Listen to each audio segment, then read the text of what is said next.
The word I chose for this week is anthrakia. Anthrakia is used twice in the whole New Testament in the Gospel of John. In John chapter 18, verse 18, and John chapter 21, verse 9. In John chapter 18, Peter is sitting around the charcoal fire, and that's what anthrakia means, is charcoal fire. So Peter is sitting around this anthrakia, this charcoal fire, and he ends up denying Jesus 3 times, sitting around this charcoal fire. So then later on, in chapter 21, verse 9, we also see the word anthrakia, charcoal fire.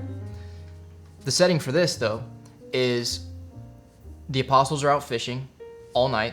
They can't find anything. They don't pick up anything. And then they hear this voice on the shore, and he says, "Cast your nets off to the right." And sure enough, the Gospel of John says that they catch 153 fish. And after they catch the fish, the beloved disciple says, "It's the Lord." And Peter, knowing that the last time he had seen Jesus was when he denied him, I'm sure he had a ton of emotions going on. He got super excited, and he just darted off the boat, heading to the shore. So then they're sitting around this anthrakia, and they are eating breakfast. And this is when Jesus looks at Peter and he says, "Peter, do you love me?" And he repeats it 3 times. And of course, Peter gets his feelings hurt.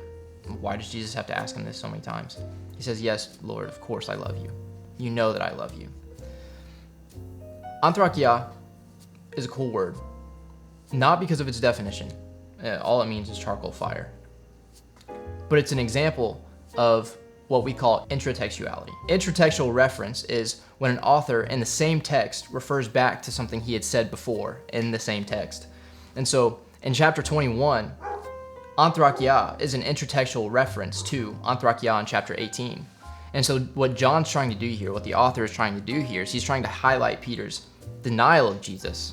But in highlighting Peter's denial of Jesus, he also is highlighting Peter's redemption. Because it's only after Jesus has this conversation with Peter, knowing that Peter loves him, that he says, "It is on this rock that I build my church."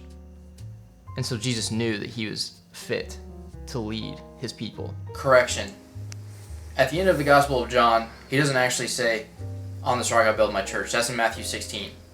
I was getting that mixed up with Jesus saying, "Peter, feed my sheep, tend my sheep." That idea. Either way, the end of the Gospel of John in chapter 21 does acknowledge that Peter is the head of the church.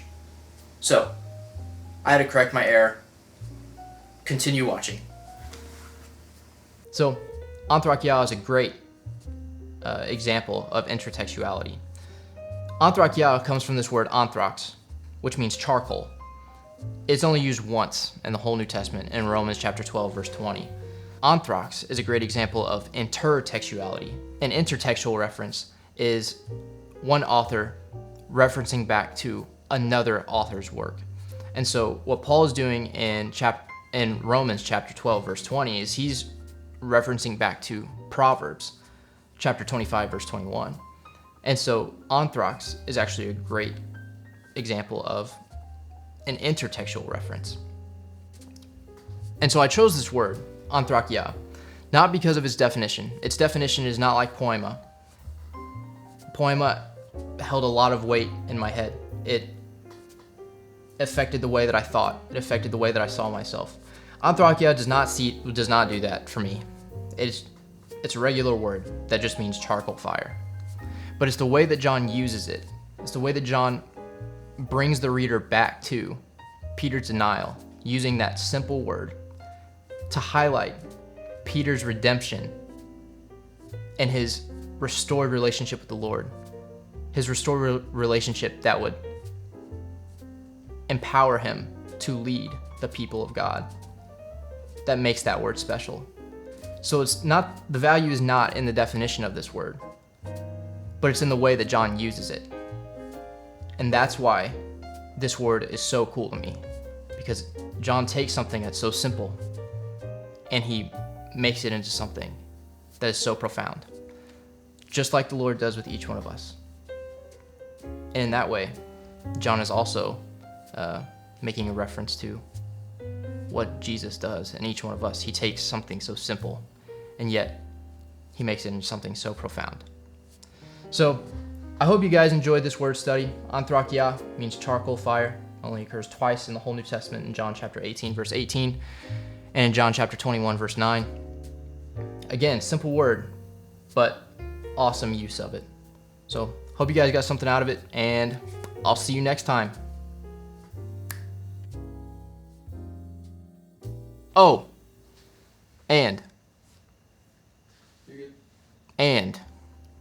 we get our English word anthrax from this. It's a disease that, like, they're black lesions that'll just like spawn on someone's skin, and it's called anthrax because anthrax means charcoal. So like the lesions are black like charcoal.